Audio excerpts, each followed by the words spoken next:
this is unexpected. The same way the best things in life are. I don't even know how this record found its place in my collection, because I don't really like this type of music. It's not techno, it's not house, it's electronica.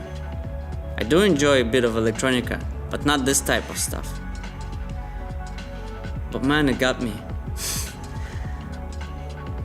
It got me thinking. It got me thinking that that music is it's really not about the relationship between the kick drum and the bass line. It's more about how you feel and where it makes you go. Visit new places, or maybe revisit places that you've been before. And this record, man, makes me think. I'm gonna repeat myself again because it's really important. It's an emotional journey for sure for me.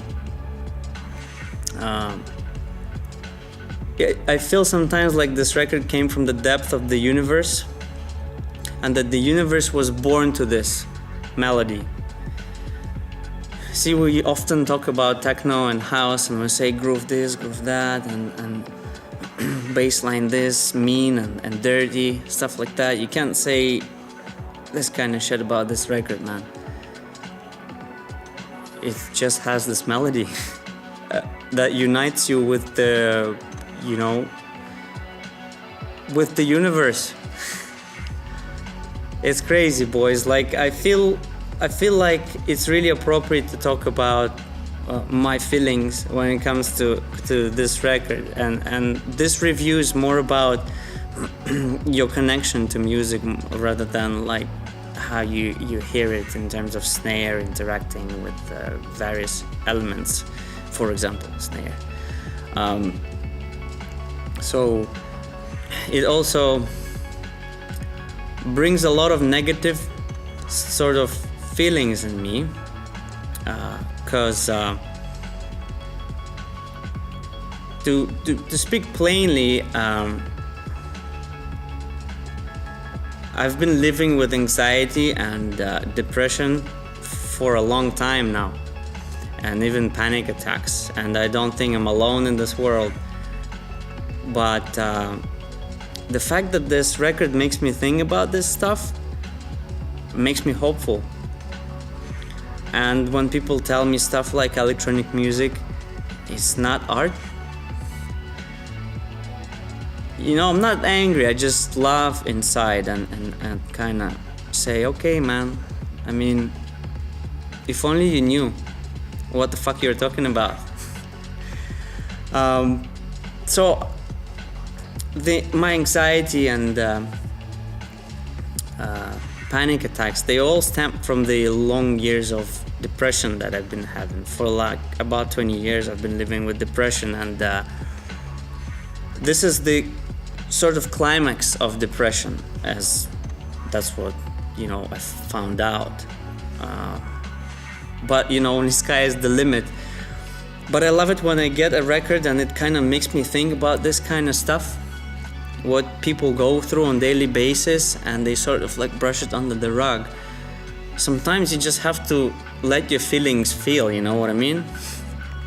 It makes me revisit a lot of moments that I might not want to necessarily. That's what differentiates a great track from a not so great track. It makes you feel like another human being would when you're having back and forth. So when you're having back and forth with a track, with somebody else's emotionally complex world that he or she built, I'm talking about a melody or you know, music composition, then you could draw a parallel and say it's alive. And you really feel alive listening to this record. You really do. It's hard to breathe on this track, man. It sends shivers down my spine every time I listen to it. Every time I hear that first drop, I feel like my heart will just pop out of my neck and fucking explode all over the room. This is some crazy shit, guys. When the outro dawns on you, and you realize it's about to be over, you feel reborn. So I advise you to listen to the track from the beginning to the end, because you can't skip it. As I said before, it's a whole world, you have to live it. Some of the music out there is like mini version of yourself. It's like mini life you have to live through.